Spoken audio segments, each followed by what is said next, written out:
Hello everyone, welcome to PK learnings. ഇന്ന് നമ്മൾ നോക്കാൻ പോകുന്നത് ഡയറി ഫാം ഇൻസ്ട്രക്ടറിൻ്റെ പ്രീവിയസ് ഇയർ ക്വസ്റ്റ്യൻസ് ആണ്. അതായത് മുൻ വർഷങ്ങളിലായിട്ട് നടന്നിട്ടുള്ള കുറച്ച് ക്വസ്റ്റ്യൻ പേപ്പേഴ്സ് എടുത്തിട്ട് അതിൽ നമ്മളുടെ ബോട്ടണി റിലേറ്റഡ് ആയിട്ടുള്ള ടോപ്പിക്സ് ആണ് നമ്മൾ ഇന്നത്തെ ഈ ഒരു സെക്ഷനിൽ കവർ ചെയ്യുന്നത് കേട്ടോ. So previous year question discussion related to botany. Okay, so ഇത് നമ്മൾ ആദ്യം നോക്കാൻ പോകുന്നത് ക്വസ്റ്റ്യൻ പേപ്പർ കോഡ് എന്ന് പറയുന്നത് 064/2017 ക്വസ്റ്റ്യൻ ആണ് നമ്മൾ ആദ്യം നോക്കാൻ പോകുന്നത്. സോ ദ ഫസ്റ്റ് ക്വസ്റ്റ്യൻ, ആദ്യത്തെ ക്വസ്റ്റ്യൻ എന്ന് പറയുന്നത് the most abundant protein in the living world. അതായത് ലിവിങ് വേൾഡിലെ മോസ്റ്റ് അബണ്ടൻറ്റ് പ്രോട്ടീൻ, അതായത് നമ്മൾ എല്ലാ ലിവിങ് ആയിട്ടുള്ള ഓർഗാനിസത്തിൽ എടുത്ത് നോക്കുകയാണെങ്കിൽ ഏറ്റവും അബണ്ടൻ്റ് ആയിട്ട് കാണുന്ന പ്രോട്ടീൻ ഏതാണെന്നുള്ളതാണ് first question. The most abundant protein in the living world. ആ ഓപ്ഷൻ ക്വസ്റ്റ്യൻ ഓർക്കുക, ലിവിങ് വേൾഡ് എന്നുള്ളതാണ്. അപ്പം ഓപ്ഷൻ എ എന്ന് പറയുന്നത് collagen, option B rubisco, option C glucagon and option D myosin ആണ്. അപ്പം ലിവിങ് വേൾഡിൽ, അതായത് most abundant protein in the living world എന്ന് ചോദിച്ചു കഴിഞ്ഞാൽ ഇറ്റ് ഈസ് റുബിസ്കോ ആണ് ലിവിങ് വേൾഡിലെ most abundant protein.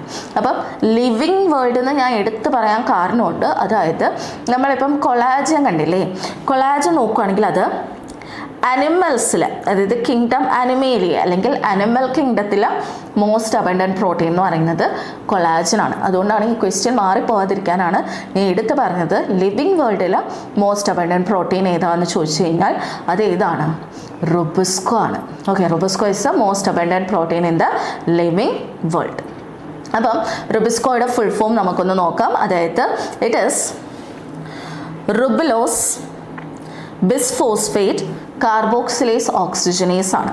റുബുലോസ് bisphosphate carboxylase oxygenase എന്നുള്ളതാണ് റുബിസ്കോയുടെ ഫുൾ ഫോം. അല്ലെങ്കിൽ നമുക്ക് RUBP കാർബോക്സിലേസ് ഓക്സിജനേസ് എന്ന് വിളിക്കാം. RUBP കാർബോക്സിലേസ് ഓക്സിജനേസ് അല്ലെങ്കിൽ റുബുലോസ് ബിസ്ഫോസ്ഫേറ്റ് കാർബോക്സിലേസ് ഓക്സിജനേസ് എന്ന് വിളിക്കാം. അതായത് ഇവർ ഒരു എൻസൈം ആണ്. ആക്ച്വലി ഇതെന്താണ്? ഒരു എൻസൈം ആണ് കേട്ടോ. അതായത് എൻസൈം എന്ന് പറയുന്നത് എന്താണ്? ഏതെങ്കിലും ബയോളജിക്കൽ ലൈഫിലുള്ള ഏതെങ്കിലും ഒരു റിയാക്ഷനെ കാറ്റലൈസ് ചെയ്യുന്ന ആളെ, കാറ്റലിസ്റ്റിനെ നമുക്ക് എൻസൈം എന്ന് വിളിക്കാം. അപ്പം ബയോളജിക്കൽ കാറ്റലിസ്റ്റ് ആണ് എന്ത്? ഈ റുബിസ്കോ എന്ന് പറയുന്നത്. So it is an enzyme, ഒരു എൻസൈം ആണ് റുബിസ്കോ. ഏതാണ്? റുബുലോസ് 1,5 ബിസ്ഫോസ്ഫേറ്റ് എന്നാണ് full form. 1,5 bisphosphate oxygenase carboxylase oxygenase എന്നുള്ളതാണ് റുബിസ്കോയുടെ full form. And it is an enzyme. എന്താണ്? ഒരു എൻസൈം ആണ്. അതൊരു പ്രോട്ടീൻ. എൻസൈം എന്ന് പറയുമ്പോൾ കെമിക്കലി അതൊരു പ്രോട്ടീൻ ആണ്. So RuBisCO, that is rubulose 1,5 bisphosphate carboxylase oxygenase, and it is a protein which act as an enzyme. അതായത് ഒരു റിയാക്ഷനെ കാറ്റലൈസ് ചെയ്യുന്ന ഒരു എൻസൈം ആയിട്ടാണ് അത് ആക്ട് ചെയ്യുക. ആൻഡ് ഈ ഒരു എൻസൈം എവിടെയാണ് ഇൻവോൾവ് ചെയ്യുന്നതെന്ന് വെച്ച് കഴിഞ്ഞാൽ നമ്മൾ ഫോട്ടോസിന്തസിസ് ഇല്ലേ, പ്ലാന്റ്സിലെ ഫോട്ടോസിന്തസിസിൽ ഒരു റിയാക്ഷനെ കാറ്റലൈസ് ചെയ്യുന്ന എൻസൈമാണ് ഈ റുബിസ്കോ എന്ന് പറയുന്നത്. സോ ഫോട്ടോസിന്തസിസിൽ ഇൻവോൾവ് ചെയ്യുന്ന ഒരു എൻസൈമാണ് റുബിസ്കോ. ഇനി നമുക്ക് ബാക്കി ഓപ്ഷൻസ് ഒന്ന് നോക്കാം. First one collagen.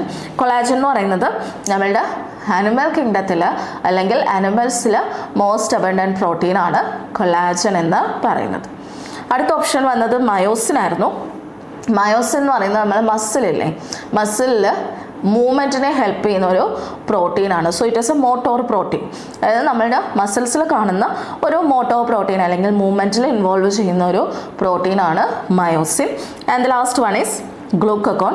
അതൊരു പ്രോട്ടീനായിട്ടുള്ളൊരു ഹോർമോണാണ്. ആ ഹോർമോൺ നമ്മളുടെ ഷുഗറിൻ്റെ ലെവൽ മാനേജ് ചെയ്യുന്ന അല്ലെങ്കിൽ റെഗുലേറ്റ് ചെയ്യുന്ന ഒരു ഹോർമോണാണ്. ഓക്കെ, അപ്പോൾ അതാണ് ഓപ്ഷൻസിൽ വന്നിട്ടുള്ള ബാക്കിയുള്ളത്. ഇപ്പോൾ റുബിസ്കോ ആണ് most abundant protein in the living world. Most abundant protein in animal kingdom ചോദിച്ചു കഴിഞ്ഞാൽ അത് കൊളാജൻ ആണ്. പിന്നെ മസിലിനുള്ള പ്രോട്ടീനാണ് മയോസിൻ. പിന്നെ ഗ്ലൂക്കോസ് അല്ലെങ്കിൽ ഷുഗറിൻ്റെ ലെവൽ റെഗുലേറ്റ് ചെയ്യുന്ന ഒരു ഹോർമോണാണ് ഗ്ലൂക്കഗോൺ എന്ന് പറയുന്നത്. ഇനി നമുക്ക് റുബിസ്കോയുമായിട്ട് റിലേറ്റ് ചെയ്ത് കുറച്ചും കൂടെ ഒന്ന് നോക്കാം. സോ റുബിസ്കോ ഞാൻ പറഞ്ഞ പോലെ ഇറ്റ് ഇൻവോൾവ്സ് ഇൻ ഫോട്ടോസിന്തസിസിലാണ് ഇൻവോൾവ് ചെയ്യുന്നത്. ആൻഡ് ഫോട്ടോസിന്തസിസിൽ തന്നെ നമുക്ക് രണ്ട് ഫേസസ് ആണ് ഫോട്ടോസിന്തസിസിൽ വരുന്നത്. ഒരു ലൈറ്റ് ഫേസും പിന്നൊരു ഡാർക്ക് ഫേസും. ഓക്കെ, ഫോട്ടോസിന്തസിസിൽ 2 ഫേസസ് ആണ് വരുന്നത്, ലൈറ്റ് ആൻഡ് ഡാർക്ക് ഫേസ്. ഇതിൽ ഡാർക്ക് റിയാക്ഷൻസിൽ അല്ലെങ്കിൽ ഡാർക്ക് ഫേസിൽ ഇൻവോൾവ് ചെയ്യുന്ന ഒരു എൻസൈം ആണ് എന്ത്, നമ്മൾ റുബിസ്കോ ഡാർക്ക് റിയാക്ഷനിൽ ഇൻവോൾവ് ചെയ്യുന്ന ഒരു എൻസൈമാണ്. ആൻഡ് ഈ ഡാർക്ക് റിയാക്ഷനെ നമ്മൾ വിളിക്കുന്ന പേരാണ് കാൽവിൻ സൈക്കിൾ അല്ലെങ്കിൽ C3 സൈക്കിൾ. കാൽവിൻ സൈക്കിൾ അല്ലെങ്കിൽ C3 സൈക്കിളിൽ ഇൻവോൾവ് ചെയ്യുന്ന അല്ലെങ്കിൽ ഡാർക്ക് റിയാക്ഷനിൽ ഇൻവോൾവ് ചെയ്യുന്ന ഒരു എൻസൈമാണ് റുബിസ്കോ. ഇനി ഇതിൻ്റെ റോൾ അല്ലെങ്കിൽ എന്താണ് അത് കാറ്റലിസ്റ്റ് ചെയ്യുന്നതെന്ന് വെച്ച് കഴിഞ്ഞാൽ കാർബോക്സിലേഷൻ റിയാക്ഷനാണ്. അതായത് RUBP ഇല്ലേ, RUBP റുബിലോസ് 1,5-bisphosphate, ഇതും കാർബൺ ഡൈ ഓക്സൈഡും കൂടെ റിയാക്ട് ചെയ്തിട്ട് നമുക്ക് ഒരു പ്രോഡക്റ്റ് തരും. അതിനെ 3-phosphoglycerate എന്ന് വിളിക്കും. 3-phosphoglycerate. ഈ ഒരു റിയാക്ഷനെ കാറ്റലൈസ് ചെയ്യുന്ന എൻസൈമാണ് റുബിസ്കോ. അപ്പോൾ RUBPയും കാർബൺ ഡൈ ഓക്സൈഡും കൂടെ റിയാക്ട് ചെയ്തിട്ട് 3-phosphoglycerate തരുന്ന ആ ഒരു റിയാക്ഷനെ കാറ്റലൈസ് ചെയ്യുന്ന എൻസൈമാണ് റുബിസ്കോ.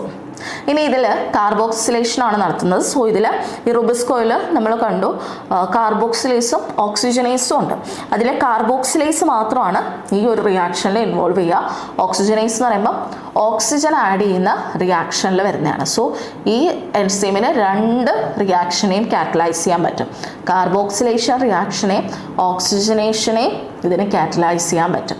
അതുകൊണ്ടാണ് ആ ഒരു പേര് കൊടുത്തിരിക്കുന്നത്. ഓക്കെ, അപ്പോൾ അതാണ് റുബിസ്കോനെ പറ്റി പറയാനുള്ളത്. ഫോട്ടോസിന്തസിസിൽ ഇൻവോൾവ് ചെയ്യുന്ന ഒരു എൻസൈമാണ്. കാൽവിൻ സൈക്കിളിലാണ്, ഡാർക്ക് റിയാക്ഷനിലാണ് ഇൻവോൾവ് ചെയ്യുക. ഇനി അത് കാറ്റലൈസ് ചെയ്യുന്ന റിയാക്ഷൻ എന്ന് പറയുന്നത് കാർബൺ ഡൈ ഓക്സൈഡും RUBPയും കൂടെ റിയാക്ട് ചെയ്തിട്ട് 3-phosphoglycerate തരുന്ന ആ റിയാക്ഷനെയാണ് കാറ്റലൈസ് ചെയ്യുക. അപ്പോൾ ഇത്തരം കാര്യങ്ങളാണ് റുബിസ്കോവുമായിട്ട് റിലേറ്റ് ചെയ്ത് നമുക്ക് ഇനിയും ചോദിക്കാൻ ചാൻസ് ഉണ്ടെങ്കിൽ ഈ ഏരിയ എന്നുള്ളതൊക്കെ ചോദിക്കുള്ളൂ. ഇനി നമുക്ക് രണ്ടാമത്തെ ക്വസ്റ്റ്യൻ നോക്കാം. That is dash is an example for a gaseous plant growth regulator. Gaseous plant growth റെഗുലേറ്ററിന് എക്സാമ്പിൾ ഈ തന്നിരിക്കുന്നതിൽ ഏതാണ്? ഗേഷ്യസ് ആയിട്ടുള്ള ഗ്യാസ് ആയിട്ടുള്ള ഒരു പ്ലാന്റ് ഗ്രോത്ത് റെഗുലേറ്റർ, അതായത് പ്ലാന്റ് ഹോർമോൺ, അല്ലെങ്കിൽ നമ്മളവരെ ഫൈറ്റോ ഹോർമോൺ എന്നൊക്കെ വിളിക്കും. Phyto hormone. ഓക്കെ, അപ്പോൾ പരീക്ഷയ്ക്ക് പ്ലാന്റ് ഗ്രോത്ത് റെഗുലേറ്റർ അല്ലെങ്കിൽ ഫൈറ്റോ ഹോർമോൺ എന്ന് ചോദിക്കാം. ഓക്കെ, പ്ലാന്റ് ഗ്രോത്ത് റെഗുലേറ്റർ അല്ലെങ്കിൽ ഫൈറ്റോ ഹോർമോൺ. അപ്പോൾ ഈ തന്നിരിക്കുന്നതിൽ ഏതാണ് ഗേഷ്യസ് ആയിട്ടുള്ള ഗ്യാസ് ആയിട്ടുള്ളൊരു phyto hormone? Auxin, cytokinin, option C abscisic acid, option D ethylene. അപ്പോൾ ഈ തന്നിരിക്കുന്നതിനകത്ത് ഗേഷ്യസ് ആയിട്ടുള്ള പ്ലാന്റ് ഹോർമോൺ അല്ലെങ്കിൽ പ്ലാന്റ് ഗ്രോത്ത് റെഗുലേറ്റർ എന്ന് പറയുന്നത് ഓപ്ഷൻ ഡി ആണ്, ദാറ്റ് ഈസ് എഥിലിൻ. എഥിലിൻ ആണ് ഗേഷ്യസ് ആയിട്ടുള്ള പ്ലാന്റ് ഹോർമോൺ. അപ്പോൾ ഇനി നമുക്ക് ബാക്കി ഓപ്ഷൻസും കൂടെ ഒന്ന് നോക്കാം. ഫസ്റ്റ് വൺ എന്ന് പറയുന്നത് ഓക്സിൻ ആണ്. ഓക്സിൻ എന്ന് പറയുന്നത് നമ്മൾ സെൽ ഡിവിഷനിൽ, അതായത് സെല്ലിൻ്റെ എലോങ്ങേഷനകത്ത്, അതായത് മൾട്ടിപ്ലൈ ചെയ്യുന്നതിനകത്ത് ഇൻവോൾവ് ചെയ്യുന്ന ഒരു എൻസൈമാണ്. സോ അതായത് നമ്മൾ മെരിസ്റ്റമാറ്റിക് സെൽസിൽ കൂടുതലായിട്ട് കാണുന്നത് ഈ ഓക്സിൻസ് ആണ്. അവിടെയാണ് അത് ആക്ട് ചെയ്യുക. അപ്പം സെല്ല് എന്ത് പറ്റും, അല്ലെങ്കിൽ പ്ലാന്റിൽ ഗ്രോത്ത് ഉണ്ടാക്കാനായിട്ട് ഓക്സിൻ ഹെൽപ്പ് ചെയ്യും. ഓക്കെ, അപ്പം നാച്ചുറൽ ആയിട്ടുള്ള ഓക്സിൻസ് എന്ന് പറയുന്നത് ഇൻഡോൾ അസറ്റിക് ആസിഡും ഇൻഡോൾ ബ്യൂട്രിക് ആസിഡുമാണ്. IAAയും IBAയും ആണ് നാച്ചുറലായിട്ട് കാണുന്ന മെയിൻ ആയിട്ടുള്ള ഓക്സിൻ എന്ന് പറയുന്നത്. ഇനി അതേപോലെ സിന്തറ്റിക് ആയിട്ടുള്ള ഓക്സിൻസ് ഉണ്ട്, അതായത് മാൻമെയ്ഡ് ആയിട്ടുള്ള ഓക്സിൻസ് വരുന്നുണ്ട്. അതിൽ വരുന്നത്, അതായത് മാൻമെയ്ഡിൽ വരുന്നതാണ് 2,4-D എന്ന് പറയും. 2,4-D എന്ന് വെച്ച് കഴിഞ്ഞാൽ 2,4-ഡൈക്ലോറോഫിനോക്സി അസറ്റിക് ആസിഡ്. അതേപോലെ 2,4-ട്രൈക്ലോറോഫിനോക്സി അസറ്റിക് ആസിഡ്, അതായത് 2,4,5-T എന്ന് വിളിക്കും. പിന്നെ നാഫ്തലിൻ അസറ്റിക് ആസിഡ്. ഇതെല്ലാം എന്താണ്? NAA എന്ന് പറയും. ഇതെല്ലാം സിന്തറ്റിക് ആയിട്ടുള്ള ഓക്സിൻസ് ആണ്. അപ്പം നാച്ചുറൽ ആയിട്ടുള്ള ഓക്സിൻസും ഉണ്ട്, സിന്തറ്റിക് ആയിട്ടുള്ള ഓക്സിൻസ് വരുന്നുണ്ട്. ആൻഡ് ഇവർ ഹയർ കോൺസെൻട്രേഷനിൽ ഓക്സിൻ നമ്മൾ കൊടുക്കുകയാണെങ്കിൽ റൂട്ടിൻ്റെ ഗ്രോത്ത് അവിടെ പോസിബിൾ ആകും. റൂട്ടായിരിക്കും കൂടുതലായിട്ട് അവിടെ റിലേറ്റീവ്ലി ഹയർ കോൺസെൻട്രേഷനിൽ നമ്മൾ കൊടുക്കുന്ന സമയത്ത്, അതായത് ഓക്സിൻ്റെ ലെവൽ കുറച്ച് ഹൈ ആയിട്ട് നമുക്ക് ഇരിക്കുകയാണെന്ന് വെച്ചോ, അങ്ങനെ വരുന്ന സമയത്ത് അവിടെ ഷൂട്ട് ഫോർമേഷൻ ആയിരിക്കും കൂടുതൽ നടക്കുക. അതായത് ഷൂട്ട് നന്നായിട്ട് ഇങ്ങനെ ഗ്രോ ചെയ്ത് വരും. അങ്ങനെ ലോവർ കോൺസെൻട്രേഷനിലാണ്, റിലേറ്റീവ്ലി ലോ ആയിട്ടാണ് കോൺസെൻട്രേഷൻ എങ്കിൽ അവിടെ റൂട്ടിൻ്റെ ഗ്രോത്ത് ആയിരിക്കും നടക്കുക. പ്ലാന്റിനുള്ളിലാണ് കേട്ടോ, പ്ലാന്റിനകത്ത് അങ്ങനെ സംഭവിക്കും. അതേപോലെ ഇവർ ഇൻവോൾവ് ചെയ്യുന്നത് ഞാൻ നേരത്തെ പറഞ്ഞല്ലോ സെല്ലിൻ്റെ എലോങ്ങേഷനിൽ ഇൻവോൾവ് ചെയ്യുന്നുണ്ട്. പിന്നെ അപ്പിക്കൽ ഡോമിനൻസിൽ ഓക്സിൻ ഇൻവോൾവ് ചെയ്യുന്നുണ്ട്. അബ്സിഷൻ എന്ത് ചെയ്യും, ഇവർ ഡിലേ ചെയ്യും. പാർത്തനോകാർപ്പി അതായത് ഫെർട്ടിലൈസേഷൻ ഇല്ലാതെ തന്നെ ഫ്രൂട്ട് ഫോം ചെയ്യുന്ന പ്രോസസ്സാണ് പാർത്തനോകാർപ്പി. അതിലും ഈ ഓക്സിൻസിന് റോളുണ്ട്. അതേപോലെ നമ്മൾ സിന്തറ്റിക് ആയിട്ടുള്ള 2,4-D അതേപോലെ 2,4,5-T ഇതൊക്കെ ഹെർബിസൈഡ്സ് ആയിട്ട് യൂസ് ചെയ്യാറുണ്ട്. അതേപോലെ പൈനാപ്പിളിൽ ഫ്ലവർ ഉണ്ടാക്കാനായിട്ട് ഫ്ലവർ ഫോം ചെയ്യാനായിട്ടും ഓക്സിൻസ് ഹെൽപ്പ് ചെയ്യും. അപ്പോൾ ഇത്രയാണ് ഓക്സിൻസിൻ്റെ റോളിൽ വരുന്നത്. അപ്പോൾ ഓക്സിൻ എന്ന് പറയുന്നത് നാച്ചുറലായിട്ട് പ്ലാന്റിൽ കാണുന്ന ഒരു പ്ലാന്റ് ഗ്രോത്ത് റെഗുലേറ്റർ ആണ്. അവിടെ ഗ്രോത്ത് പ്രൊമോട്ട് ചെയ്യുകയാണ് അവർ ചെയ്യുക. ഇനി രണ്ടാമത്തെ ഹോർമോൺ എന്ന് പറയുന്നത് ഗിബറലിൻസ് ആണ്. ആൻഡ് ഗിബറലിൻസിനെ നമ്മൾ GA വെച്ചിട്ടാണ് റെപ്രസെൻറ്റ് ചെയ്യുക കേട്ടോ. GA ഗിബറലിക് ആസിഡ് എന്നാണ് അതിൻ്റെ റെപ്രസെൻറ്റേഷൻ. അതിൽ തന്നെ ഗിബറലിക് ആസിഡ് 3 GA3 ആണ് ഫസ്റ്റ് ഗിബറലിൻ എന്ന് പറയുന്നത്. ആദ്യമായിട്ട് ഡിസ്കവർ ചെയ്ത ഗിബറലിൻ എന്ന് പറയുന്നത് GA3 ആണ്. ഇനി നമ്മൾ ഇതിനെ കണ്ടുപിടിക്കുന്ന അനുസരിച്ചും അതിൻ്റെ കെമിക്കൽ നേച്ചർ അനുസരിച്ചും GA1, 2, 3, 4 ഇങ്ങനെ പേരുകൾ കൊടുക്കാറുള്ളത്. അതാണ് ഗിബറലിനിൽ വരുന്നത്. ഇനി ഇവരുടെ റോള് നോക്കുകയാണെങ്കിൽ ഇന്റർനോഡ്സിലെ 2 നോഡുകളുടെ ഇടയിലുള്ള ആ സ്പേസ് ഇന്റർനോഡ്സിൻ്റെ എലോങ്ങേഷൻ ഇവർ കാരണമാവും. ആ ഒരു പ്രോസസ്സിനാണ് ബോൾട്ടിംഗ് എന്ന് പറയാം. അതിങ്ങനെ വന്നിട്ട് അതൊരു റോസെറ്റ്സ് പോലെ അറേഞ്ച് ചെയ്യും. അപ്പോൾ അതിനെയാണ് ബോൾട്ടിംഗ് എന്ന് പറയുന്നത്. സോ അതുകൊണ്ട് തന്നെ ഈ ഹോർമോണിനെ അതായത് ഗിബറലിൻസിനെ നമ്മൾ ബോൾട്ടിംഗ് ഹോർമോൺ എന്ന് വിളിക്കും. എന്തെന്ന് വിളിക്കും? ബോൾട്ടിംഗ് ഹോർമോൺ എന്ന് വിളിക്കും. പിന്നെ പാർത്തനോകാർപ്പിക് ആയിട്ടുള്ള ഫ്രൂട്ടിൻ്റെ പ്രൊഡക്ഷൻ ഇവർ ഹെൽപ്പ് ചെയ്യും. അത് മെയിനായിട്ടും ആപ്പിളിലും പീച്ചിലുമാണ് ഇവർ പാർത്തനോകാർപ്പിക് എഫക്റ്റ് കാണിക്കുക. പിന്നെ സീഡ് ജെർമിനേഷൻ അതായത് സീഡ് മുളയ്ക്കാനായിട്ട് ഈ ഗിബറലിൻസ് കാരണമാവാറുണ്ട്. അതേപോലെ ഇവർ എന്ത് ചെയ്യും, ഈ സീഡ് മുളയ്ക്കുക അതായത് സീഡ് ഇങ്ങനെ ഡോർമെൻ്റ് ആയിട്ട് ഇരിക്കും. എന്നിട്ട് ഈ ഗിബറലിൻ നമ്മൾ കൊടുക്കുന്ന സമയത്ത് അല്ലെങ്കിൽ ഗിബറലിൻ്റെ പ്രൊഡക്ഷൻ ഉണ്ടായി കഴിയുമ്പോൾ അവരെന്താവും, മുളയ്ക്കും, ജെർമിനേറ്റ് ചെയ്യും. സോ അതുകൊണ്ട് നമുക്ക് പറയാം ഡോർമെൻസി ബ്രേക്ക് ചെയ്യാനായിട്ട് ഇവർ ഹെൽപ്പ് ചെയ്യും. അപ്പോൾ ഡോർമെൻസി ബ്രേക്ക് ചെയ്ത് സീഡ് ജെർമിനേറ്റ് ചെയ്യാനായിട്ട് ഹെൽപ്പ് ചെയ്യുന്നത് ഈ ഗിബറലിൻസ് ആണ്. ആൻഡ് ലാസ്റ്റ് ഇവർ മെയിൽ ഫ്ലവേഴ്സിൻ്റെ പ്രൊഡക്ഷനെ ഹെൽപ്പ് ചെയ്യും. അപ്പോൾ ഇത്രയും കാര്യമാണ് ഗിബറലിൻസിൻ്റെ യൂസസിനകത്ത് വരുന്നത്. ചിലപ്പോൾ നമുക്ക് ഈ യൂസസ് ബേസ് ചെയ്തിട്ടുള്ള ക്വസ്റ്റ്യൻസ് നമുക്ക് എക്സ്പെക്റ്റ് ചെയ്യാം. പിന്നെ വരുന്നതാണ് സൈറ്റോകൈനൻസ്. സൈറ്റോകൈനൻസ് എന്ന് പറയുന്നത് നമ്മളെ സെൽ ഡിവിഷനില്ലേ അതിനകത്ത് സൈറ്റോകൈനസിസിലെ സെല്ലിൻ്റെ വാളൊക്കെ ഫോം ചെയ്ത് 2 സെല്ലായിട്ട് മാറുന്ന ആ സൈറ്റോകൈനസിസിൽ ഹെൽപ്പ് ചെയ്യുന്ന ഒരു ഹോർമോണാണ് എന്ത്, സൈറ്റോകൈനൻ എന്ന് പറയുന്നത്. സൈറ്റോകൈനൻസിൽ റോളുള്ള ഹോർമോണാണ്. ആൻഡ് ഇവർ സെൽ ഡിവിഷൻ കണ്ടോ, റാപ്പിഡ് സെൽ ഡിവിഷനെ ഇവരെന്ത് ചെയ്യും, പ്രൊമോട്ട് ചെയ്യും.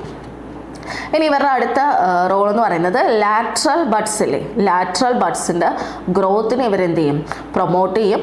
കാലസിൻ്റെ ഫോർമേഷൻ അതായത് നമ്മൾ ടിഷ്യൂ കൾച്ചറിലൊക്കെ ചെയ്യുന്ന സമയത്ത് ഈ കാലസ് അതായത് ഈ സെൽസുകൾ പെട്ടെന്ന് ഡിവൈഡ് ചെയ്തിട്ട് ഒരു മാസ് ഓഫ് സെൽസ് ആയിട്ട് മാറും. ഇങ്ങനെ ഒരു മാസ് ഓഫ് സെല്ലായിട്ട് ഇരിക്കും.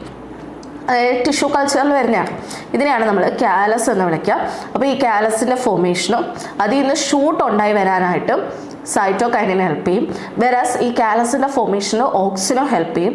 പക്ഷേ ഓക്സിൻ ഹൈ ആയിട്ടിരുന്ന് കഴിഞ്ഞാൽ ഇതിനകത്തുനിന്ന് റൂട്ടാണ് ഫോം ചെയ്യുക. കാലസ് ഫോർമേഷനിലാണത് ഇങ്ങനെ വരുന്നത് കേട്ടോ. അതായത് ഹൈ സൈറ്റോകൈനിൻ റേഷ്യോ ആണ് വരുന്നതെങ്കിൽ, സൈറ്റോകൈനിൻ്റെ ലെവൽ ഹൈ ആയിട്ടിരിക്കുകയാണെങ്കിൽ കാലസിൽ നിന്ന് ഷൂട്ട് ഉണ്ടാവാനായിട്ട് ഹെൽപ്പ് ചെയ്യും. അതേസമയത്ത് നമ്മൾ ഓക്സിനാണ് ആ സമയത്ത് കൂടുതലായിട്ടുള്ളതെങ്കിൽ അവിടെ റൂട്ട് ഉണ്ടായി വരാനായിട്ട് ഹെൽപ്പ് ചെയ്യും. കാലസിൻ്റെ കാര്യത്തിലാണ്. പിന്നെ ഇവരും സീ ഡോർമൻസിനെ ഓവർകം ചെയ്യാനായിട്ട് ഹെൽപ്പ് ചെയ്യാറുണ്ട്. അത് മെയിനായിട്ടും ഈ ലെറ്റ്യൂസ് അതേപോലെ ടൊബാക്കോ പോലത്തെ സീഡ്സിലാണ് അതിൻ്റെ ജെർമിനേഷനിൽ ഇവർ വരുന്നത്. ഇനി ഡക്ക് വീഡ്സിൽ ഇവരെന്ത് ചെയ്യും, ഫ്ലവറിങ് ഇൻഡ്യൂസ് ചെയ്യാറുണ്ട്.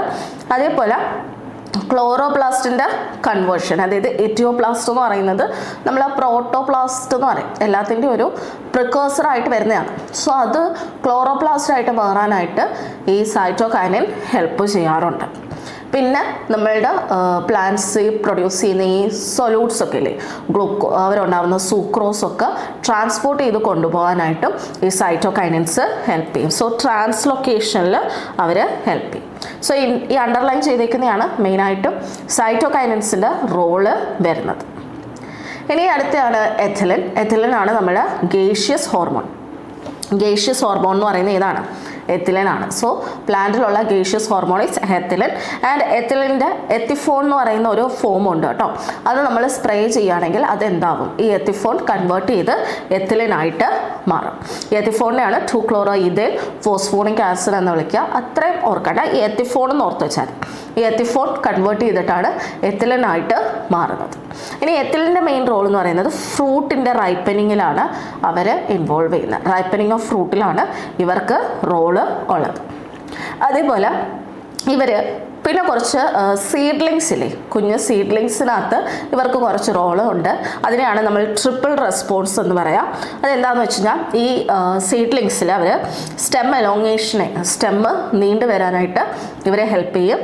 അതേപോലെ സ്റ്റെമ്മിൻ്റെ സ്വെല്ലിങ്ങിനെ ഹെൽപ്പ് ചെയ്യും. അതേപോലെ സീഡ്ലിങ് ഇങ്ങനെ ഒരു ഹുക്ക് ഫോം ചെയ്യാനായിട്ടും ഇവർ ഹെൽപ്പ് ചെയ്യും. അപ്പം എത്തിലിൻ ചില റെസ്പോൺസസ് കോസ് ചെയ്യും. എത്തിയോളേറ്റഡ് ആയിട്ടുള്ള സീഡ്ലിങ്ങിൽ എന്തൊക്കെയാണ്, ഇൻഹിബിഷൻ ഓഫ് സ്റ്റെം എലോങ്ങേഷൻ, അതേപോലെ റാഡിയൽ സ്വെല്ലിംഗ് ഓഫ് സ്റ്റെം, അതേപോലെ formation of seedling hook. So ഇനി ഇവരുടെ ഒരു റോളാണ്, അതായത് ട്രിപ്പിൾ റെസ്പോൺസ് എന്ന് നമ്മൾ പറയും. Triple response. ഈ ട്രിപ്പിൾ റെസ്പോൺസ് എന്ന് വെച്ച് കഴിഞ്ഞാൽ ഈ ഓൺഡേ വരുന്ന ഈ സീഡ്ലിങ്സിൽ ഇവരെ സ്പ്രേ ചെയ്ത് കൊടുക്കുകയാണെങ്കിൽ ഇവർക്ക് കുറച്ച് 3 കാര്യങ്ങളാണ് അവർ ചെയ്യുക. അതിലൊന്നെന്ന് പറഞ്ഞാൽ ഇൻഹിബിഷൻ ഓഫ് സ്റ്റെം എലോങ്ങേഷൻ. സ്റ്റെമ്മിൻ്റെ എലോങ്ങേഷനെ അവരെന്ത് ചെയ്യും, നീണ്ടു വരുന്നതിനെ അവർ ഇൻഹിബിറ്റ് ചെയ്യും. എന്നിട്ട് ആ സ്റ്റെം ഇങ്ങനെ റേഡിയലായിട്ട്, അതായത് ഇങ്ങനെ വണ്ണം വെക്കാനായിട്ട്, സ്വെല്ല് ചെയ്യാനായിട്ട് ഹെൽപ്പ് ചെയ്യും. ആ സ്റ്റെമ്മിൻ്റെ എൻഡിങ്ങിലായിട്ട് എന്താണ്, ഒരു സീഡ്ലിംഗ് ഹുക്കിൻ്റെ ഫോർമേഷന് അവർ കാരണമാവും. സോ ഇതാണ് ട്രിപ്പിൾ റെസ്പോൺസ് എന്ന് പറയുന്നത്. ഇത് എത്തിലിൻ കാണിക്കുന്നതാണ്. അപ്പോൾ എത്തിലിൻ കാണിക്കുന്ന ഒരു റെസ്പോൺസ് ആണ് ട്രിപ്പിൾ റെസ്പോൺസ്. ഓക്കെ, ഇനി എത്തിലിൻ്റെ റോൾസ് എന്തൊക്കെയാണെന്ന് നോക്കിയാൽ, എത്തിലിനാണ് നമ്മളെ ഗേഷ്യസ് ഹോർമോൺ. ഇത് കൂടുതലായിട്ടും സെൽ എക്സ്പാൻഷനിൽ ഇൻവോൾവ് ചെയ്യാറുണ്ട്. ഇന്റർനോഡൽ സെൽസിൻ്റെ എക്സ്പാൻഷനിൽ ഇവർ ഇൻവോൾവ് ചെയ്യും. പിന്നെ നമ്മൾ പറഞ്ഞല്ലോ ഹുക്ക്, ആ സീഡ്ലിംഗ് ഇങ്ങനെ ഉണ്ടായി വരുമ്പം അതിൻ്റെ അപ്ലിമുള്ള അല്ലെങ്കിൽ ആ സ്റ്റെമ്മിൽ വരുന്ന ഹുക്കിൻ്റെ ഫോർമേഷനിൽ അവർ ഹെൽപ്പ് ചെയ്യാറുണ്ട്. പിന്നെ ഫീമെയിൽ ഫ്ലവേഴ്സ്, കുക്കുംബറിനകത്ത് കൂടുതൽ ഫീമെയിൽ ഫ്ലവേഴ്സ് ഉണ്ടാവാനായിട്ട് അവർ ഹെൽപ്പ് ചെയ്യും. ഓക്കെ, അങ്ങനെ വരുമ്പോൾ ഒരുപാട് ഫ്രൂട്ട്സ് നമുക്ക് കിട്ടും. ഓക്കെ, അതിന് വേണ്ടി അത് ഹെൽപ്പ് ചെയ്യാറുണ്ട്. പിന്നെ എപ്പിനാസ്റ്റി കാണിക്കാറുണ്ട്. അതായത് അപ്പർ പാർട്ട് ഓഫ് പീറ്റിയോൾ, നമ്മളെ ലീഫിൻ്റെ പീറ്റിയോളിൻ്റെ അപ്പർ പാർട്ട് എന്ത് ചെയ്യും, കൂടുതൽ ഫാസ്റ്ററായിട്ട് ഗ്രോ ചെയ്യുന്ന ഒരു പ്രോസസ്സിനെയാണ് എപ്പിനാസ്റ്റി എന്ന് പറയുന്നത് ദാൻ ദ ലോവർ സൈഡ്. ഇതിന് കാരണമാവുന്നത് എത്തിലിനാണ്, ഹൈ എത്തിലിൻ ലെവലാണ്. പിന്നെ സിങ്ക്രണൈസ്ഡ് ആയിട്ട് ഫ്ലവേഴ്സ് ഫോം ചെയ്യാനായിട്ട് ഹെൽപ്പ് ചെയ്യാറുണ്ട്. റൂട്ട് ഹെയർസിൽ, നമ്മളെ മെയിൻ റൂട്ടിൽ നിന്ന് ഉണ്ടാവുന്ന കുഞ്ഞു കുഞ്ഞു ഹെയർസ്, അതിൻ്റെ ഫോർമേഷൻ ഇവർ പ്രൊമോട്ട് ചെയ്യും. പിന്നെ അതേപോലെ സീഡ്സിൻ്റെ ബഡ്സിൻ്റെ എല്ലാം ഡോമൻസി ഇവർ ബ്രേക്ക് ചെയ്യാറുണ്ട്. പിന്നെ പക്ഷേ ഇവർ ലീവ്സിൻ്റെയും ഫ്ലവേഴ്സിൻ്റെയും ഫ്രൂട്ട്സിൻ്റെ എല്ലാം അബ്സിഷന് കാരണമാവാറുണ്ട്. ഓക്കെ, അപ്പോൾ ഇത്രയൊക്കെയാണ് എത്തിലിൻ്റെ റോളിൽ ഉള്ളത്. പിന്നെ വരുന്നതാണ് abscisic acid. Abscisic acid is also known as stress hormone. എന്തെന്ന് വിളിക്കും, സ്ട്രെസ് ഹോർമോൺ എന്ന് വിളിക്കും. ഇവരും ലീഫ് അബ്സിഷനിൽ ഇൻവോൾവ് ചെയ്യും. അബ്സിഷനിൽ ഇൻവോൾവ് ചെയ്യുന്നതുകൊണ്ടാണ് ഇവർ നമ്മൾ അബ്സസിക് ആസിഡ് എന്ന് വിളിക്കും. And it is also known as stress hormone. അതായത് പ്ലാന്റിൽ സ്ട്രെസ് വരുന്ന കണ്ടീഷൻ, വാട്ടർ സ്ട്രെസ്സൊക്കെ വരുന്ന സമയത്ത് ഈ അബ്സസിക് ആസിഡാണ് റെസ്പോണ്ട് ചെയ്യുന്നത്. സോ അതുകൊണ്ടാണ് ഇവരെ നമ്മൾ സ്ട്രെസ് ഹോർമോൺ എന്ന് വിളിക്കുക. ആൻഡ് ഇവർ DNA സിന്തസിൻ്റെയും സെൽ ഡിവിഷൻ്റെയൊക്കെ റേറ്റ് കുറയ്ക്കും. ഓക്കെ, അതേപോലെ നമ്മൾ ഈ സൈറ്റോകൈനിൻ ആൻഡ് അബ്സസിക് ആസിഡ് നോക്കുകയാണെങ്കിൽ അവർക്ക് ഓപ്പോസിറ്റ് റോൾസ് ആണ് എപ്പോഴും വരിക. അതായത് ആൻറ്റഗോണിസ്റ്റ് ആയിട്ട്, എഗെയിൻസ്റ്റ് ആയിട്ടാണ് എപ്പോഴും എഫക്റ്റുകളെല്ലാം വരുന്നത്. ഇനി അബ്സസിക് ആസിഡും ഈ സെനസെൻസ് അല്ലെങ്കിൽ അബ്സിഷനിൽ, ലീവ്സിൻ്റെ അബ്സിഷനിൽ വരും. അതേപോലെ എത്തിലിൻ നമ്മൾ ഓൾറെഡി കണ്ടതാണ് അല്ലേ, ലീവ്സിൻ്റെ അബ്സിഷനിൽ ഇൻവോൾവ് ചെയ്യുന്നുണ്ട്. പിന്നെ സ്ട്രെസ് വരുന്ന സമയത്ത് ഈ വാട്ടർ കൂടുതൽ ലോസ് ആവാതിരിക്കാൻ വേണ്ടി അബ്സസിക് ആസിഡ് എന്ത് ചെയ്യും, സ്റ്റൊമേറ്റ, ലീഫിൻ്റെ സർഫസിൽ കാണുന്ന സ്റ്റൊമേറ്റനെ എന്ത് ചെയ്യും, അത് ക്ലോസ് ചെയ്യും. അപ്പോൾ സ്റ്റൊമേറ്റൽ ക്ലോഷറിൽ ഇൻവോൾവ് ചെയ്യുന്ന എൻസൈമാണ്, ഹോർമോണാണ് അബ്സസിക് ആസിഡ്. സോ അതുകൊണ്ടാണ് ഇവരെ നമ്മൾ സ്ട്രെസ് ഹോർമോൺ എന്ന് വിളിക്കുന്നത്. സ്ട്രെസ് വരുന്ന കണ്ടീഷനിലെല്ലാം ഈ വാട്ടർ ലോസ് പ്രിവെൻറ്റ് ചെയ്യാൻ വേണ്ടി ഇവരെന്ത് ചെയ്യും, സ്റ്റൊമേറ്റ അങ്ങ് ക്ലോസ് ചെയ്യും. സോ അങ്ങനെ ഹെൽപ്പ് ചെയ്യുന്നതാണ് അബ്സസിക് ആസിഡ്. അതുകൊണ്ടൊക്കെ കൂടിയാണ് ഇവരെ നമ്മൾ സ്ട്രെസ് ഹോർമോൺ എന്ന് വിളിക്കുക. സോ മെയിൻലി വാട്ടർ സ്ട്രെസ് വരുന്ന സമയത്താണ് ഈ ഒരു റെസ്പോൺസ് കാണിക്കാറ്. സോ അതാണ് നമ്മൾ ഹോർമോൺസുമായിട്ട് റിലേറ്റ് ചെയ്ത് വരുന്ന പ്ലാന്റ് ഹോർമോൺസ്. ഇതിൽ നിങ്ങൾക്ക് കൂടുതലും ചോദിക്കുക, ഇപ്പോൾ ഗേഷ്യസ് ഹോർമോൺ ഏതാണ്, സ്ട്രെസ് ഹോർമോൺ ഏതാണ്, ചിലപ്പോൾ എന്തെങ്കിലും യൂസസ് വെച്ചിട്ടുള്ള ക്വസ്റ്റ്യൻസ് നമുക്കിനി എക്സ്പെക്റ്റ് ചെയ്യാം. ഇനി നെക്സ്റ്റ് ക്വസ്റ്റ്യൻ എന്ന് പറയുന്നത് pollination by wind is called dash. Wind വഴി പോളിനേറ്റ് ചെയ്യുന്നതിനെ നമ്മൾ എന്തെന്ന് വിളിക്കും, pollination by wind. Anemophily, hydrophily, zoophily, entomophily. അപ്പോൾ ഇതിൽ ഏതാണ് വിൻഡ് വഴിയുള്ള പോളിനേഷനുള്ള പേര്? വിൻഡ് പോളിനേഷനെ നമ്മൾ വിളിക്കുന്ന ഒരു scientific name it is anemophily എന്നാണ് അതിനെ നമ്മൾ വിളിക്കുക, അനിമോഫിലി. അപ്പം അനിമോഫിലി ഓപ്ഷൻ എ ആണ് കറക്റ്റായിട്ട് വരുന്നത്. സോ പോളിനേഷൻ എന്ന് പറയുന്നത് നമ്മൾ പോളൻ ഗ്രൈൻസ് ഇല്ലേ, മെയിൽ ഫ്ലവേഴ്സിൽ ഉണ്ടാവുന്ന ഈ പോളൻ ഗ്രൈൻസ് ഫീമെയിൽ ഫ്ലവറിലുള്ള പിസ്റ്റലിലേക്ക് എത്തിക്കുന്ന ആ പ്രോസസ്സിനെയാണ് എന്തെന്ന് വിളിക്കാം? പോളിനേഷൻ എന്ന് വിളിക്കാം. അല്ലെങ്കിൽ മെയിൽ പാർട്ടായിട്ടുള്ള ആന്ത്രി എന്നുള്ള പോളൻ ഗ്രെയിന് ഫീമെയിൽ പാർട്ടായിട്ടുള്ള പിസ്റ്റലിലേക്ക് എത്തുന്ന ആ ഒരു ഫിനോമിനനെ നമുക്ക് എന്തെന്ന് വിളിക്കാം? പോളിനേഷൻ എന്ന് വിളിക്കാം. So transfer of pollen grain from the anther എന്നിട്ട് എവിടെ എത്തുകയാണ്? പിസ്റ്റൽ അല്ലെങ്കിൽ ആ ഫ്ലവർ അനദർ ഫ്ലവറിൻ്റെയോ അല്ലെങ്കിൽ സെയിം ഫ്ലവേഴ്സിലേക്ക് നമ്മൾ സെൽഫ് പോളിനേഷൻ എന്നാണ് വിളിക്കുക. അനദർ ഫ്ലവറിലേക്കാണ് ക്രോസ് പോളിനേഷൻ എന്ന് വിളിക്കുക. അപ്പം അങ്ങനെ എത്തിക്കുന്ന ആ ഒരു പ്രോസസ്സിനെയാണ് എന്തെന്ന് വിളിക്കുക? പോളിനേഷൻ എന്ന് വിളിക്കുക. അപ്പം മെയിൽ പാർട്ടിൽ നിന്ന് ഫീമെയിൽ പാർട്ടിലേക്ക് പോളൻ ഗ്രെയിനെ എത്തിക്കുന്ന പ്രോസസ്സ് അതാണ് പോളിനേഷൻ. അത് തന്നെ ഈ പ്രോസസ്സ് ആ ട്രാൻസ്ഫറിൽ ഇൻവോൾവ് ചെയ്യുന്ന ആരൊക്കെയാണ് എന്നതിൻ്റെ ബേസിസിൽ പല രീതിയിലുള്ള പോളിനേഷൻ വരും. അപ്പോൾ അതിൽ സെൽഫ് പോളിനേഷൻ എന്ന് പറയുമ്പോൾ ഒരേ പ്ലാന്റിൽ തന്നെ നിൽക്കുന്ന രണ്ട് ഫ്ലവേഴ്സോ അല്ലെങ്കിൽ ഒരു ഫ്ലവറിൽ തന്നെ ഇപ്പം നമുക്ക് മെയിൽ ആൻഡ് ഫീമെയിൽ പാർട്സ് കാണുമല്ലേ, അപ്പോൾ അവരിൽ തന്നെ നടക്കുന്ന പോളിനേഷൻ ഇതിനെയൊക്കെ നമുക്ക് എന്തെന്ന് വിളിക്കാം? സെൽഫ് പോളിനേഷൻ എന്ന് വിളിക്കാം. അല്ലെങ്കിൽ രണ്ട് ഡിഫറെൻറ്റ് പ്ലാന്റ്സുകളിൽ വരുന്ന സമയത്ത് അതിനെ നമുക്ക് എന്തെന്ന് വിളിക്കാം? ക്രോസ് പോളിനേഷൻ എന്ന് വിളിക്കാം. അപ്പോൾ ക്രോസ് പോളിനേഷനിലാണ് കൂടുതലും എന്തിരിക്കുക? ഈ പോളിനേഷൻ ഏജൻസ് എന്ന് നമ്മൾ ഇവരെ വിളിക്കും കേട്ടോ. അതായത് ഇപ്പോൾ വാട്ടർ ഒരു പോളിനേഷൻ ഏജൻ്റ് ആവാം, വിൻഡ് ഒരു പോളിനേഷൻ ഏജൻ്റ് ആണ്. അതായത് പോളിനേഷൻ ഹെൽപ്പ് ചെയ്യുന്ന ആൾക്കാർ അല്ലെങ്കിൽ ഫാക്ടേഴ്സ് എന്ന് നമുക്ക് വിളിക്കാം. അത് തന്നെ ഇപ്പം വിൻഡ്, എയർ എന്നൊക്കെ പറയുമ്പോൾ അത് അബയോട്ടിക് ആണ്, ലിവിങ് അല്ലല്ലോ. അപ്പം അബയോട്ടിക് ആയിട്ടുള്ള ഏജൻസും ഉണ്ട്. അതേപോലെ ഇൻസെക്ട്സ് ഒക്കെ ഇല്ലേ, ഇൻസെക്ട്സ്, ബാറ്റ്സ്, അവരൊക്കെ എന്ത് ചെയ്യും? ഇതേപോലെ പോളിനേഷൻ ചെയ്യാറുണ്ട്. അപ്പം അതുകൊണ്ട് പോളിനേഷൻ ഏജൻസിനെ നമുക്ക് അബയോട്ടിക് ഏജൻസ് എന്നും ബയോട്ടിക് ഏജൻസ് എന്നും പറയാം. അപ്പം നമ്മൾ ഓപ്ഷൻ അനുസരിച്ചാണെങ്കിൽ നമ്മൾ വിൻഡാണ് ചോദിച്ചിരിക്കുന്നത്. സോ ഇറ്റ് ഇസ് എന്താണ്? അബയോട്ടിക് ആയിട്ടുള്ള പോളിനേഷനാണ്, അബയോട്ടിക് ഏജൻസ് ആണ് അതിനകത്ത് വരും. അപ്പോൾ ആ വിൻഡ് പോളിനേഷനെയാണ് നമ്മൾ എന്തെന്ന് വിളിക്കാം?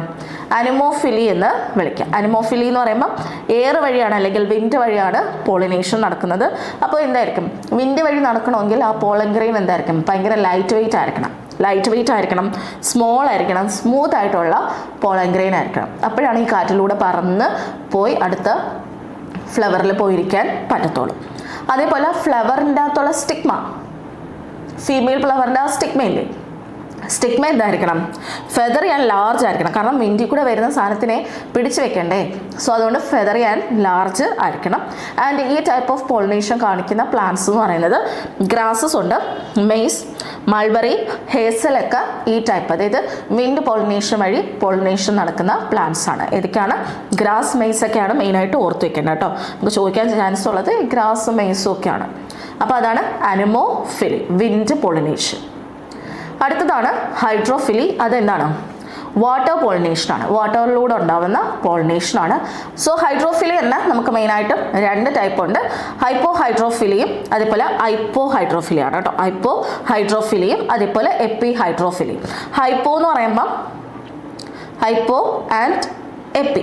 ഓക്കെ, അപ്പോൾ ഇതിൽ എപ്പി ഹൈഡ്രോഫിലി എന്ന് പറയുമ്പോൾ നമ്മൾ ഇവിടെ ഫ്ലവർ ബോൺ ചെയ്യുന്നത് അണ്ടർ വാട്ടറിലായിട്ടായിരിക്കും ബോൺ ചെയ്തിട്ട് ഈ പോളൻ മുകളിലൂടെ വന്നിട്ട് സർഫസിലൂടെ വന്നിട്ട് ഇതെന്ത് ചെയ്യും? നേരെ പോളിനേറ്റ് ചെയ്യും. അതാണ് വാലിസ്നേറിയയിലൊക്കെ സംഭവിക്കുക. ഇത് ഓർത്ത് വെച്ചേക്കുക. അതായത് സിംപ്ലി എക്സാമ്പിൾ ഓർത്ത് വെച്ചാൽ ഹൈഡ്രോഫിലിയുടെ എക്സാമ്പിളായിട്ട് വരുന്നത് വാലിസ്നേറിയാണ്. Okay, വാലിസ്നേറിയാണ് ഹൈഡ്രോഫിലിയുടെ example. പരീക്ഷയ്ക്ക് ഇങ്ങനെ ചോദിക്കാറുണ്ട്, വാലിസ്നേറിയയിൽ കാണുന്ന പോളിനേഷൻ ഏതാണ്? അത് ഹൈഡ്രോഫിലിയാണ്. ആൻഡ് അതെന്താണ്? എപ്പി ഹൈഡ്രോഫിലി ആയിട്ടാണ് നടക്കുക. ഓക്കെ, ഫ്ലവർ ഗ്രോ ചെയ്യുന്നത് താഴെ ആണെങ്കിലും അത് പിന്നെ പോളിനേഷൻ സമയത്തായിട്ട് മുകളിൽ വരികയും എന്നിട്ട് പോളനെ എടുക്കുകയാണ് ചെയ്യുക. വേറെ ഹൈപ്പോ ഹൈഡ്രോഫിലിയിൽ എങ്ങനെയാണെന്ന് വെച്ച് കഴിഞ്ഞാൽ ഇൻസൈഡ് ദ വാട്ടറിൽ വെച്ചിട്ടായിരിക്കും എന്ത് ചെയ്യുക? പോളിനേറ്റ് ചെയ്യുന്നത്, ഇൻസൈഡ് ദ വാട്ടർ. കാരണം അത് സബ്മേർജ് ചെയ്തിട്ടായിരിക്കും കിടക്കുന്നത്. സോ അതാണ് രണ്ട് ടൈപ്പ് ഹൈഡ്രോഫിലി. ഇതിൽ വാലിസ്നേറിയാണ് മെയിനായിട്ടും അണ്ടർ വാട്ടറിൽ ഫ്ലവർ ഫോം ചെയ്യുകയും പിന്നെ മുകളിലേക്ക് വരികയാണ് ചെയ്യുക, അത് എലോങ്ങേറ്റ് ചെയ്ത് വരികയാണ് ചെയ്യുക. വാലിസ്നേറിയാണ് ഹൈഡ്രോഫിലിയുടെ എക്സാമ്പിൾ. അപ്പോൾ നമുക്ക് ക്വസ്റ്റ്യൻ ഇങ്ങനെ വരാം, വാലിസ്നേറിയയിൽ കാണുന്ന പോളിനേഷൻ ഏതാണെന്ന് വെച്ച് കഴിഞ്ഞാൽ ഹൈഡ്രോഫിലി ആണ്. പിന്നെ നമുക്ക് വരുന്നതാണ് എൻഡോമോഫിലി. എൻഡോമോഫിലി എന്ന് പറയുന്നത് ഇൻസെക്ട്സ് ആണ്. അപ്പോൾ ഇതെന്താണ്? ഇതൊരു ബയോട്ടിക് ഏജൻ്റ് ആണ്. ഓക്കെ, ബയോട്ടിക് ഏജൻ്റ് ആണ് ഇതിനകത്ത് ഇൻവോൾവ് ചെയ്യുക. That is insect. അപ്പോൾ എൻഡോമോഫിലിയിൽ വരുന്നത് ഇൻസെക്റ്റ് ആണ്. ഇൻസെക്ട് പോളിനേഷനാണ് എൻഡോമോഫിലി എന്ന് പറയുന്നത്. അപ്പോൾ ഇൻസെക്റ്റിനെ അട്രാക്ട് ചെയ്യാൻ വേണ്ടി ഫ്ലവേഴ്സ് എന്തായിരിക്കണം? ബ്രൈറ്റ് കളേർഡ് ആയിരിക്കണം. ആൻഡ് ഇതെന്ത് ഫോം ചെയ്യണം? Large amount of pollen form ചെയ്യേണ്ട ആവശ്യമുണ്ട്. അതേപോലെ നെക്ടറും പ്രൊഡ്യൂസ് ചെയ്യണം. അതുപോലെ നല്ല സെൻറ്റ്, ഫ്രാഗ്രൻസും പ്രൊഡ്യൂസ് ചെയ്യണം. അതൊക്കെയാണ് എൻഡോമോഫിലിയിൽ വരുന്ന ഫ്ലവേഴ്സിൻ്റെ ക്യാരക്ടേഴ്സിലുള്ളത്. അതിന് എക്സാമ്പിളാണ് ഒഫിൽസ് എന്ന് പറയുന്നത്. അതെന്ന് വെച്ചാൽ വാപ്സ് വെച്ചിട്ടാണ് അത് എന്ത് ചെയ്യുക? അതൊരു ഇൻസെക്റ്റ് ആണ് വാസ്പ് എന്ന് പറയുന്നത്. സോ അതാണ് എന്തിനെ എന്ത് ചെയ്യുക? പോളിനേറ്റ് ചെയ്യുക. കോൾപ്പ എന്ന് പറയുന്ന വാപ്സ് ആണ് അതിനെ പോളിനേറ്റ് ചെയ്യുന്നത്. ഓക്കെ, അത് ഓർത്ത് വെച്ചിരുന്നാൽ മതി എക്സാമ്പിൾ. പിന്നെ അടുത്താണ് സൂഫിലി. സൂഫിലി എന്ന് പറയുമ്പോൾ ഏതെങ്കിലും ടൈപ്പ് ഓഫ് ആനിമൽസ് വെച്ചിട്ട് പോളിനേറ്റ് ചെയ്യുന്നതിനെയാണ് സൂഫിലി എന്ന് പറയുന്നത്. Other type of animals. Okay, അത് നമ്മളുടെ പ്രൈമേറ്റ്സ് ആവാം, റോഡൻസ് ആവാം, അല്ലെങ്കിൽ റെപ്റ്റൈൽസ് ഒക്കെ ആയിരിക്കാം ഈ ആനിമൽസിൽ വരുന്ന. അതിനെയാണ് zoophily. This is also biotic. Okay, ഇനി അടുത്താണ് ഓർണിത്തോഫിലി. ഓർണിത്തോഫിലി എന്ന് പറയുന്നതും ഒരു ബയോട്ടിക് ആണ്. അത് ബേർഡ്സ് വഴിയുള്ള പോളിനേഷനാണ് ഓർണിത്തോഫിലി. അപ്പോൾ ഇങ്ങനെ പോളിനേറ്റ് ചെയ്യണമെങ്കിൽ ഫ്ലവേഴ്സ് എന്തായിരിക്കണം? ബ്രൈറ്റ് കളേർഡ് ആയിരിക്കണം. അതുപോലെ ലാർജ് എമൗണ്ട് ഓഫ് പോളൻസ് അവർ ഉണ്ടാക്കിയിരിക്കണം. Okay, and the last one is chiropterophily. അതായത് കൈറോപ്റ്ററോഫിലീസ് എന്ന് പറഞ്ഞാൽ ബാറ്റ് വെച്ച് പോളിനേറ്റ് ചെയ്യുന്ന ആ ഒരു പ്രോസസ്സിനെയാണ്, അല്ലെങ്കിൽ പോളിനേഷൻ നടത്തുന്നതിനാണ് കൈറോപ്റ്ററോഫിലി എന്ന് പറയുന്നത്. അപ്പോൾ ബാറ്റ് പോളിനേഷനാണ് അവിടെ സംഭവിക്കുക. ഓക്കെ, അപ്പോൾ ഫ്ലവേഴ്സ് എന്ന് പറയുന്നത് ലോങ് സ്റ്റോക്ക്, നമ്മളെ വാഴയിലൊക്കെ സംഭവിക്കുന്ന പോലെ ലോങ് സ്റ്റോക്ക് ആയിരിക്കും അതിനകത്ത് വരാം. വാഴ കൂമ്പ് ഓർത്ത് വെച്ചിരുന്നാൽ മതി കേട്ടോ. അപ്പോൾ അതായത് ലോങ് സ്റ്റോക്ക് അതിനകത്ത് ഉണ്ടായിരിക്കണം എന്നുള്ളത് ഓർത്ത് വെച്ചേക്കാം. അതേപോലെ നല്ല സ്മെല്ല് അവർ പ്രൊഡ്യൂസ് ചെയ്യണം. അപ്പോഴേ അത് ആ ബാറ്റിന് അട്രാക്ട് ചെയ്തിട്ട് അങ്ങോട്ട് ഇരിക്കാൻ പറ്റൂ. അതേപോലെ നെക്ടർ പ്രൊഡ്യൂസ് ചെയ്യണം. ഓക്കെ, അപ്പോൾ വാഴക്കൊമ്പൊന്ന് ഓർത്താൽ മതി ആരെ? ബാറ്റിനെ പറ്റി ഓർക്കുമ്പം. അതായിരിക്കും ആ ഫ്ലവേഴ്സിൻ്റെ ഫീച്ചേഴ്സിൽ വരുന്നത്. അപ്പോൾ ഇത്രയാണ് പോളിനേറ്റിംഗ് ഏജൻസിൽ വരുന്നത്.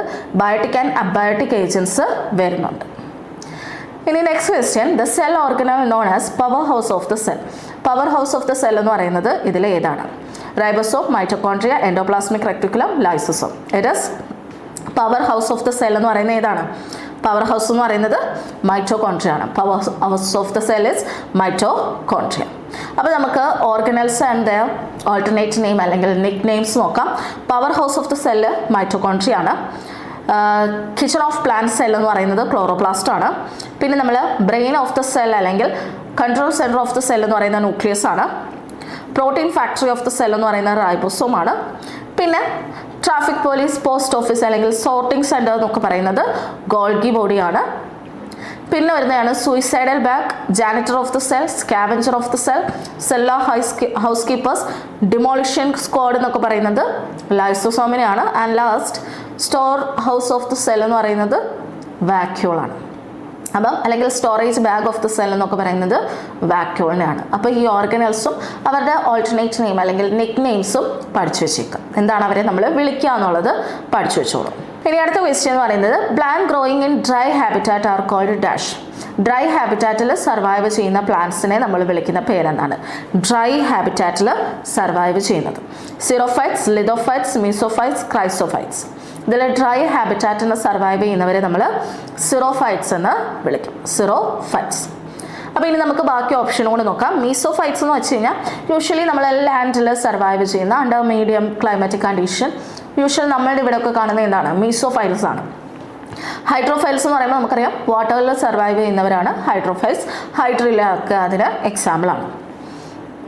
സിറോഫൈൽസ് ആണ് ഡ്രൈ കണ്ടീഷനിൽ സർവൈവ് ചെയ്യുന്ന പ്ലാന്റ്സ് എന്ന് പറയുന്നത്. Example cactus. എപ്പിഫൈറ്റ്സ് എന്ന് പറയുന്ന വേറൊരു പ്ലാന്റിൽ ഗ്രോ ചെയ്യുന്ന പ്ലാന്റുകളെയാണ് എപ്പിഫൈറ്റ്സ് എന്ന് വിളിക്കുക. നമ്മൾ ഓർക്കിഡൊക്കെ ഇല്ലേ, നമ്മൾ വേറെ തെങ്ങുകളിലൊക്കെ അത് വളർന്ന് കണ്ടിട്ടില്ലേ, അതിനെയാണ് എപ്പിഫൈറ്റ്സ് എന്ന് വിളിക്കുക. പിന്നെ സാമോഫൈറ്റ്സ് ഉണ്ട്. സാമോഫൈറ്റ്സ് എന്ന് പറഞ്ഞാൽ സാൻഡിൽ ഗ്രോ ചെയ്യുന്നവരാണ് സാമോഫൈറ്റ്സ്. അത് യൂഫോറിയ അതിന് എക്സാമ്പിളാണ്, യൂഫോബിയ. പിന്നെ വരുന്നതാണ് ഹാലോഫൈറ്റ്സ് എന്ന് പറയുമ്പോൾ എന്താണ്, സലൈൻ കണ്ടീഷനിൽ സർവൈവ് ചെയ്യുന്നവരെയാണ് നമ്മൾ ഹാലോഫൈറ്റ്സ് എന്ന് വിളിക്കുക. അതായത് സോൾട്ടിൽ സർവൈവ് ചെയ്യുന്നവരെയാണ് നമ്മൾ ഹാലോഫൈറ്റ്സ് എന്ന് വിളിക്കുക.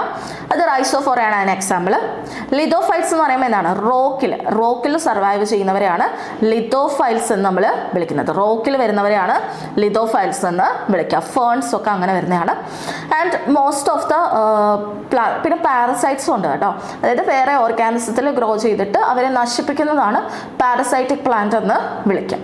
അപ്പോൾ ഇത്രയാണ് ഡിഫറെൻറ്റ് അവരുടെ ഗ്രോയിങ് കണ്ടീഷൻ അനുസരിച്ച് അല്ലെങ്കിൽ അവരുടെ ഹാബിറ്റാറ്റ് ബേസ് ചെയ്തിട്ടുള്ള പ്ലാന്റ് ക്ലാസിഫിക്കേഷൻ. ഇനി most of the flowering plants എന്ന് പറയുന്നത് എന്താണ്, ഓട്ടോട്രോഫിക് ആണ്. അതായത് അവർക്ക് വേണ്ട ഫുഡ് അവർ തന്നെ പ്രിപ്പയർ ചെയ്ത് എടുക്കുകയാണ് ചെയ്യാറ്. ബട്ട് ചില ആൾക്കാർ പാരസൈറ്റിക് ആണ്. അതായത് വേറെ പ്ലാന്റ്സിൽ സർവൈവ് ചെയ്യും, അവരിൽ നിന്ന് ഫുഡ് അവർ വലിച്ചെടുക്കും. അല്ലെങ്കിൽ സാപ്രോഫൈറ്റിക് ആയിട്ടുള്ള പ്ലാന്റ്സ് ഉണ്ട്. അതായത് ഡെഡ് ആൻഡ് ഡീകേ മാറ്റേഴ്സിൽ സർവൈവ് ചെയ്യുന്നവരാണ്, അഴുകി കിടക്കുന്നതിനകത്ത് സർവൈവ് ചെയ്യുന്നതാണ്. മോണോട്രോഫ അതിന് എക്സാമ്പിളാണ്. ഇൻസെക്ടിവോറസ് ഉണ്ട്. ഇൻസെക്ടിവോറസ് ആയിട്ടുള്ള ഇൻസെക്ട് ഈറ്റിംഗ് ആയിട്ടുള്ള പ്ലാന്റ്സുകളും വരുന്നുണ്ട്. യൂട്രിക്കുലേറിയൊക്കെ അതിന് എക്സാമ്പിളാണ്. അപ്പോൾ ഇത്രയാണ് പ്ലാന്റ്സിൽ വരുന്ന based on their habitat and അതേപോലെ അവരുടെ മോഡ് ഓഫ് ന്യൂട്രീഷൻ അനുസരിച്ചുള്ള ക്ലാസിഫിക്കേഷൻ. ഇതൊക്കെ പലവട്ടം ചോദിച്ചിട്ടുണ്ട് കേട്ടോ. ഈ പാരസൈറ്റിക് ആയിട്ടുള്ളതിന് എക്സാമ്പിൾ, ഇൻസെക്ടിവോറസിനായിട്ടുള്ള എക്സാമ്പിൾ, അങ്ങനത്തെ ക്വസ്റ്റ്യൻസ് വന്നിട്ടുണ്ട്. അപ്പോൾ അതൊന്ന് നന്നായിട്ട് നോക്കി വെച്ചോളൂ. ഇനി നമുക്ക് വരുന്ന അടുത്ത ക്വസ്റ്റ്യൻ ആണ്, study of fossil is known as dash. ഫോസിലിൻ്റെ സ്റ്റഡിയെ നമ്മൾ വിളിക്കുന്ന പേരെന്താണ്? Osteology, histology, mycology, palynology.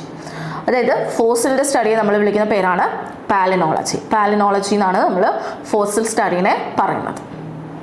അപ്പം പാലിനോളജി എന്ന് പറയുമ്പോൾ എന്താണ്, it is the study of fossils and pre historical ലൈഫിനെ പറ്റിയുള്ള സ്റ്റഡിയാണ് നമ്മൾ പാലിനോളജി എന്ന് പറയുന്നത്. ഹോസ്റ്റിയോളജി എന്ന് പറയുന്നത് നമ്മൾ ബോൺസ് അതുപോലെ സ്കെൽറ്റൽ സിസ്റ്റത്തിനെ പറ്റി പഠിക്കുന്നതാണ്. ഹിസ്റ്റോളജി എന്ന് പറയുന്നത് സെൽസ് ആൻഡ് ടിഷ്യൂസിനെ പറ്റിയാണ്. മൈക്കോളജി എന്ന് പറയുമ്പോൾ ഫഞ്ചിയെ പറ്റിയുള്ള പഠിത്തമാണ്, അല്ലെങ്കിൽ അതിൻ്റെ സ്റ്റഡീനെയാണ് മൈക്കോളജി എന്ന് പറയാം. അപ്പോൾ ഓപ്ഷനിൽ വരുന്ന ബാക്കിയെല്ലാം ഒന്ന് ജസ്റ്റ് നോക്കിയാൽ മതി കേട്ടോ. ഇനി next question, loss of water in liquid form from the leaves of plant is called dash. അതായത് വാട്ടർ ലിക്വിഡ് ഫോമിൽ പ്ലാന്റ്സിൽ നിന്ന് ലോസ് ചെയ്യുന്ന ആ ഒരു പ്രോസസ്സിനെ വിളിക്കുന്ന പേരെന്താണ്? Transpiration, guttation, evaporation, translocation. ഇതിൽ ലിക്വിഡ് ഫോമിൽ പോവുകയാണെങ്കിൽ അതെന്താണ്? ഗട്ടേഷനാണ്. വേപ്പറിൻ്റെ ഫോമിലാണ്, അതായത് വാട്ടർ വേപ്പറായിട്ടോ അല്ലെങ്കിൽ നമ്മൾ അതിനെ എന്ത് പറയും, ഗേഷ്യസ് ഫോമിൽ അല്ലെങ്കിൽ ഗ്യാസിൻ്റെ ഫോമിൽ പോവുകയാണ്, ഗേഷ്യസ് ഫോം അല്ലെങ്കിൽ ഗ്യാസ് ആയിട്ട് പോവുകയാണെങ്കിൽ അതെന്താണ്? ട്രാൻസ്പിറേഷനാണ്. അത് ട്രാൻസ്പിറേഷനാണ്. എന്താണ്? ട്രാൻസ്പിറേഷൻ എന്ന് വിളിക്കും. അപ്പം ലിക്വിഡ് ഫോമിൽ പോവുകയാണെങ്കിൽ അതിനെ നമ്മൾ ഗട്ടേഷൻ എന്ന് വിളിക്കും. വേപ്പറിൻ്റെ ഫോമിൽ അല്ലെങ്കിൽ ഗ്യാസിൻ്റെ ഫോമിലാണ് പോകുന്നതെങ്കിൽ അത് ട്രാൻസ്പിറേഷൻ എന്ന് വിളിക്കും. അപ്പോൾ ബാക്കി ഓപ്ഷനും ഗട്ടേഷനും എന്താണെന്നുള്ളത് നമുക്ക് നോക്കാം. ഗട്ടേഷൻ എന്ന് പറയുന്നത് പ്ലാന്റ്സിൽ എന്ത് ചെയ്യണം, എക്സസ് ആയിട്ടുള്ള വാട്ടർ ലോസ് ചെയ്യുന്നതാണ് ഇൻ ലിക്വിഡ് ഫോമിൽ പോകും. അപ്പോൾ അതെങ്ങനെയാണെന്ന് വെച്ച് കഴിഞ്ഞാൽ ലീഫിൻ്റെ ടിപ്പിലായിട്ട് ഒരു ഡ്രോപ്ലെറ്റ് ആയിട്ടായിരിക്കും ഈ വാട്ടർ ഇങ്ങനെ പുറത്തേക്ക് പോകുന്നത്. ആൻഡ് അത് ഏതിലൂടെ കൂടെ പോകുമെന്ന് വെച്ച് കഴിഞ്ഞാൽ, ഇപ്പോൾ ട്രാൻസ്പിറേഷൻ നമ്മൾ സ്റ്റൊമേറ്റയിലൂടെ പോകുന്നു എന്ന് പറഞ്ഞു കഴിഞ്ഞാൽ, ഈ ഗട്ടേഷൻ എന്ന് പറയുന്നത് ഹൈഡത്തോട്സിലൂടെയാണ്. സ്പെഷ്യൽ ആയിട്ടുള്ള പോർസ് ആണ്, സ്റ്റൊമേറ്റോ പോലെ വരുന്ന സ്പെഷ്യൽ ആയിട്ടുള്ള പോർസ് ആണ് ഹൈഡത്തോട്സ് എന്ന് പറയുന്നത്. ഇതിലൂടെയാണ് വാട്ടർ ലിക്വിഡായിട്ട് പുറത്തേക്ക് പോകുന്നത്. അത് ലീഫിൻ്റെ ടിപ്സ് അല്ലെങ്കിൽ മാർജിൻസിലൊക്കെയാണ് ഈ ഹൈഡത്തോട്സ് വരുന്നത്. അത് യൂഷ്വലി നൈറ്റിലായിട്ടാണ് നടക്കുക, അല്ലെങ്കിൽ ഏർലി മോർണിംഗ്സിലായിട്ടായിരിക്കും നടക്കുക. ഗ്രാസിലൊക്കെയാണ്, മോണോകോട്സിലൊക്കെയാണ് കൂടുതലും ഈ ഒരു ഫിനോമിനൻ കാണുന്നത്. അപ്പം ഏർലി മോർണിംഗ്സിൽ വെൻ സോയിൽ മോയ്സ്ചർ ഹൈ ആയിട്ടിരിക്കുന്ന സമയത്തും അതേപോലെ റേറ്റ് ഓഫ് ട്രാൻസ്പിറേഷൻ ലോ ആയിട്ടിരിക്കുന്ന സമയത്തും വാട്ടർ ലോസ് ഇതേപോലെ ലിക്വിഡ് ആയിട്ടായിരിക്കും പോകുന്നത്. ഓക്കെ, അപ്പോൾ അത് ഹൈഡത്തോട്സിലൂടെയാണ് പോകുന്നതെന്നുള്ളത് ഓർത്തിച്ചോളൂ. പിന്നെ നമ്മൾ ഓപ്ഷനിൽ വരുന്ന ട്രാൻസ്പിറേഷൻ എന്ന് പറയുന്നത് എന്താണ്? വാട്ടർ വേപ്പറിൻ്റെ ഫോമിൽ എന്ത് ചെയ്യാണ്, ലോസ് ചെയ്യാണ്. ത്രൂ സ്റ്റൊമേറ്റയിലൂടെയാണ് പോകുന്നത്. പിന്നെ ട്രാൻസ്ലോക്കേഷൻ എന്ന് പറയുന്നത് ഈ സൊല്യൂട്ടിൻ്റെ മൂവ്മെൻറ്റിനെയാണ്, ഫ്ലോയത്തിലൂടെയുള്ള സൊല്യൂട്ടിൻ്റെ മൂവ്മെൻറ്റിനെയാണ് നമ്മൾ ട്രാൻസ്ലോക്കേഷൻ എന്ന് പറയാറ്. ഓക്കെ, പിന്നെ ഇവാപറേഷൻ എന്ന് പറയുമ്പോൾ ഏത് സമയത്തും വാട്ടർ വേപ്പറിൻ്റെ ഫോമിൽ ലോസ് ചെയ്യുന്നതിനെയാണ്. അത് ഇന്ന സ്ട്രക്ചറിലൂടെ തന്നെ പോകുമെന്നൊന്നുമില്ല, നമ്മൾ സർഫസിലൂടെ ഒക്കെ പോകാറുണ്ട്. അതാണ് ഇവാപറേഷൻ എന്ന് പറയുന്നത്. അപ്പം അതാണ് ആ ഒരു ക്വസ്റ്റ്യൻ പേപ്പർ 2017 വരുന്ന ബോട്ടണി റിലേറ്റഡ് ആയിട്ടുള്ള ക്വസ്റ്റ്യൻസ്. ഇനി നമ്മൾ 11/2020 വരുന്ന ക്വസ്റ്റ്യൻ പേപ്പറിലുള്ള ബോട്ടണി ക്വസ്റ്റ്യൻസ് ഒന്ന് നോക്കാം. First question, pioneer species in primary succession on rock. Primary സക്സഷനിൽ റോക്കിൽ കാണുന്ന പയനിയർ സ്പീഷീസ് ഏതാണ്? ഫസ്റ്റ് സ്പീഷീസ് ആയിട്ട് വരുന്നത് ഏതാണ്? Fungi, lichen, phytoplankton and grass. It is lichen ആണ് കേട്ടോ പയനിയർ സ്പീഷീസ് എന്ന് പറയുന്നത് ഇൻ പ്രൈമറി സക്സഷൻ. അപ്പം അതിൽ തന്നെ നമ്മൾ സക്സഷൻ നോക്കുകയാണെങ്കിൽ ഹൈഡ്രാർക്ക് സക്സഷൻ നമുക്ക് കാണാറുണ്ട്. അതെന്ന് വെച്ച് കഴിഞ്ഞാൽ വാട്ടർ ബോഡീസ് അല്ലെങ്കിൽ വെറ്റ് ഏരിയാസ് അവിടെ നടക്കുന്ന സക്സഷൻ ആണ് കേട്ടോ. So it start in lifeless water bodies or wet ഏരിയാസിലൊക്കെയാണ് ഇത് മെയിനായിട്ടും സ്റ്റാർട്ട് ചെയ്യുന്നത്. ആൻഡ് പ്രൈമറി സക്സഷനിൽ ഈ പയനിയേഴ്സ് എന്ന് പറയുന്നത്, അതായത് ഹൈഡ്രാക്സ് സക്സഷനിൽ മെയിനായിട്ട് വരുന്നത് ഫൈറ്റോപ്ലാങ്ക്ടൺ ആണ്. അപ്പോൾ ഇത് നോക്കുക, പയനിയർ സ്പീഷീസ് എന്ന് ചോദിക്കും. അത് ഹൈഡ്രാർക്ക് സക്സഷനിൽ പയനിയർ ആയിട്ടുള്ള സ്പീഷീസ് എന്ന് വെച്ച് കഴിഞ്ഞാൽ അത് ഫൈറ്റോപ്ലാങ്ക്ടൺ ആണ്. അതായത് വാട്ടർ ബോഡീസ് അല്ലെങ്കിൽ വെറ്റ് ഏരിയയിൽ നടക്കുന്നതാണ് അത്. ഓക്കെ, എന്നിട്ട് അത് എങ്ങനെയാണ് ചെയ്യുന്നത് വെച്ച് കഴിഞ്ഞാൽ പിന്നീട് ഈ ഫൈറ്റോപ്ലാങ്ക്ടൺസിൽ നിന്ന് എങ്ങോട്ട് പോകും? റൂട്ടഡ് ആയിട്ടുള്ള സബ്മേർജ് പ്ലാന്റ് ഗ്രോ ചെയ്യും. പിന്നെ rooted floating angiosperm plant develop ചെയ്യും. ഫ്രീ ഫ്ലോട്ടിംഗ് ആയിട്ടുള്ള പ്ലാന്റ് അതിൽ നിന്ന് അറൈസ് ചെയ്യും. റീഡ് സ്വാബ് സ്റ്റേജിലേക്ക് പോകും. മാർഷ് മെഡോ സ്റ്റേജിലേക്ക് പോകും. സ്ക്രബ് സ്റ്റേജിലേക്ക് പോകും. ക്ലൈമറ്റ് കമ്മ്യൂണിറ്റി ഫോം ചെയ്യും. ഇങ്ങനെയാണ് അവിടെ സക്സഷൻ നടക്കുക. അപ്പോൾ അത് ഫൈറ്റോപ്ലാങ്ക്ടൺ ആണ് അവിടെ വരുന്നത്. ഇനി സെറാർക്ക് സക്സഷൻസിൽ നോക്കുകയാണെങ്കിൽ, അതായത് ഡ്രൈ അല്ലെങ്കിൽ സെറിക് കണ്ടീഷൻസിൽ ബെയർ റോക്കിലൊക്കെ നടക്കുന്നതാണ്. അതാണ് നമ്മുടെ ക്വസ്റ്റ്യനിൽ വന്നത്. അപ്പോൾ ഇതിലെങ്ങനെയാണ് സംഭവിക്കുന്നതെന്ന് വെച്ച് കഴിഞ്ഞാൽ പയനിയർ സ്പീഷീസ് എന്ന് പറയുന്നത് ലൈക്കൻസ് ആണ്. ഇവിടെ ഇതാണ് ലൈക്കൻസ് ആണ് പയനിയർ സ്പീഷീസ് എന്ന് പറയാം. ഇതാണ് പിന്നീട് ഓരോന്നായിട്ട് മാറും. സോ ഈ ലൈക്കൻസ് എന്ത് ചെയ്യുമെന്ന് വെച്ച് കഴിഞ്ഞാൽ ആസിഡ്സ് സെക്രേറ്റ് ചെയ്യും റോക്സിലേക്ക്. അപ്പോൾ ആ റോക്സിനെ അതെന്ത് ചെയ്യും? ഡിസോൾവ് ചെയ്യിക്കും. അങ്ങനെ റോക്കിൻ്റെ വെതറിങ് സംഭവിക്കുകയും സോയിലിൻ്റെ ഫോർമേഷൻ ഉണ്ടാകും. ഈ സോയിലിലേക്ക് പിന്നെ ബ്രയോഫൈറ്റ്സ് വന്ന് താമസിക്കും, അല്ലെങ്കിൽ ബ്രയോഫൈറ്റ്സ് വന്നിട്ട് ഗ്രോ ചെയ്യാൻ തുടങ്ങും. പിന്നെ ഗ്രാജുവലി ഓരോ ലോവർ പ്ലാന്റ്സ് ഗ്രോ ചെയ്യും. പിന്നെ സ്മോൾ പ്ലാന്റ്സ് വരും. പിന്നെ ട്രീസ് അതിനകത്ത് ഗ്രോ ചെയ്യും. സോ അതാണ് സിറാർക്ക് സക്സഷനിൽ വരുന്നത്. സിറാർക്ക് എന്ന് പറയുന്നത് സെറിക് കണ്ടീഷൻ അല്ലെങ്കിൽ ഡ്രൈ കണ്ടീഷനിൽ ഉണ്ടാവുന്ന അല്ലെങ്കിൽ ലൈഫ് സ്റ്റാർട്ടിംഗ് ആണ് നമ്മൾ അവിടെ നോക്കുന്നത്. ഇനി next question, which is known as suicidal bag of the cell. Suicidal bag of the cell എന്ന് പറയുന്നത് ഇതിൽ ഏതാണ്? Mitochondria, ribosome, lysosome, Golgi apparatus. അപ്പോൾ suicide bag of the cell എന്ന് പറയുന്നത് ഇതിലേതാണ്? സൂയിസൈഡ് ബാഗ് ഇസ് ലൈസോസോമിനെയാണ് നമ്മൾ suicide bag of the cell എന്ന് പറയുന്നത്. മൈറ്റോകോൺട്രിയനെ നമ്മൾ power house of the cell എന്ന് വിളിക്കും. എന്തെന്ന് വിളിക്കും? Power house of the cell. Power house of the cell. Ribosome protein factory എന്നാണ് വിളിക്കുക. ഗോൾഗി അപ്പാരറ്റസിനെ നമുക്ക് സോർട്ടിംഗ് സെൻറ്റർ അല്ലെങ്കിൽ എന്താ വിളിക്കാം? Traffic police,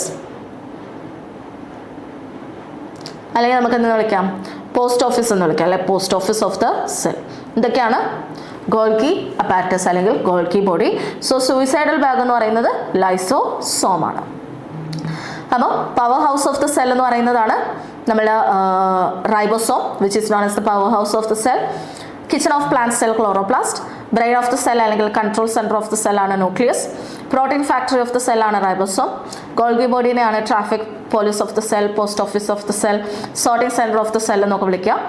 suicidal bag, janitors, scavengers, cellular house keepers, demolishing squad എന്നൊക്കെ പറയുന്നത് ലൈസോസോം ആണ്. And the last one store house of the cell എന്ന് പറയുന്നത് വാക്യൂളാണ്.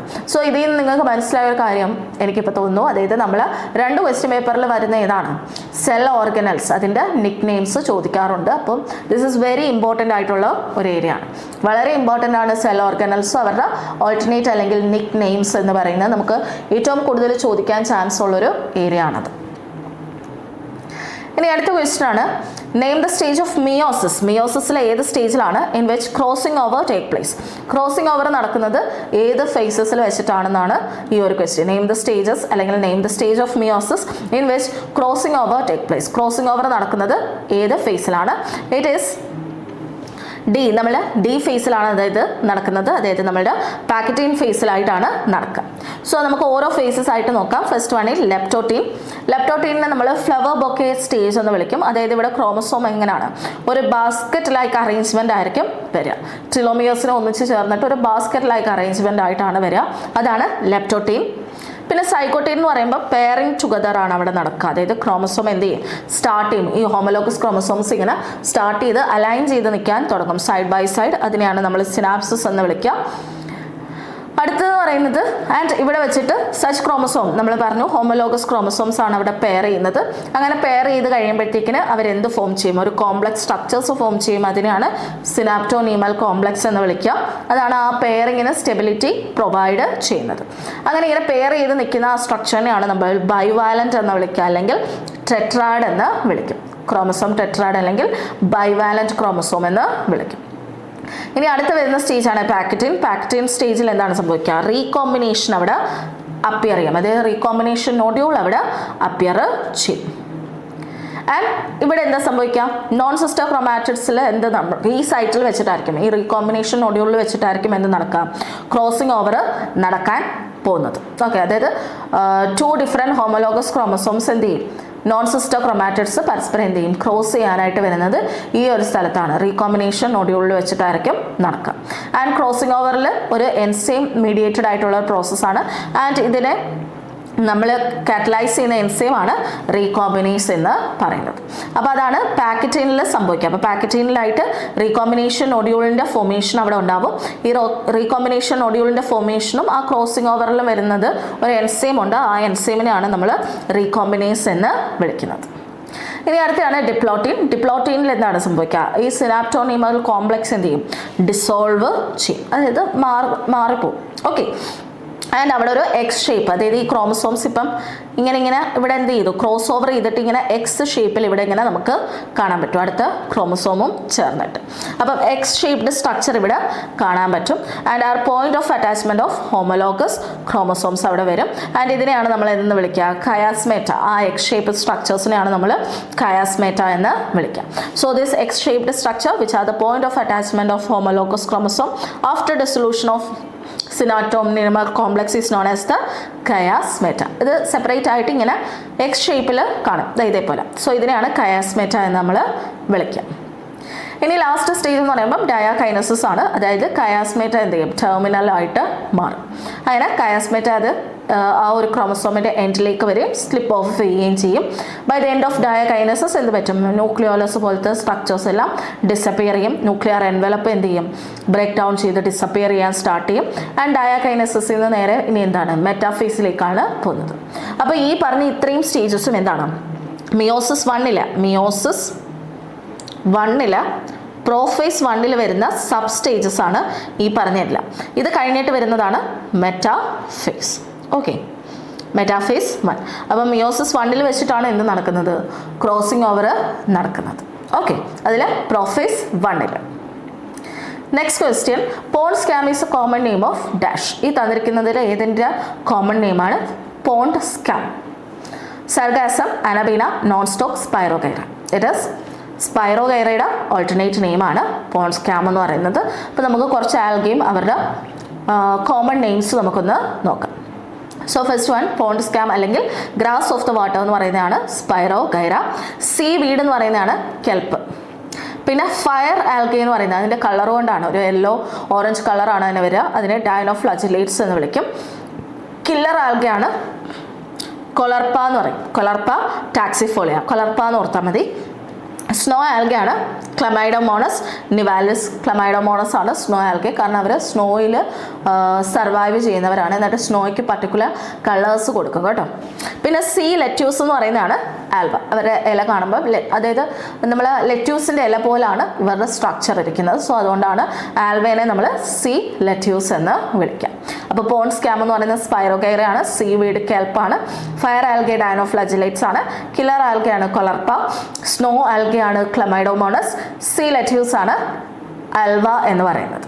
ഓക്കെ, അപ്പോൾ ഇത്രയാണ് നമ്മൾ പ്രീവിയസ് ഇയർ ക്വസ്റ്റ്യൻസിൽ വരുന്ന ബോട്ടണിയുമായിട്ട് റിലേറ്റ് ചെയ്തിട്ടുള്ളത്. അപ്പോൾ 2017 ആൻഡ് 2020 ക്വസ്റ്റ്യൻ പേപ്പറിൽ നിന്നുള്ള ക്വസ്റ്റ്യൻസ് ആണ് നമ്മൾ ഇന്ന് നോക്കിയത്.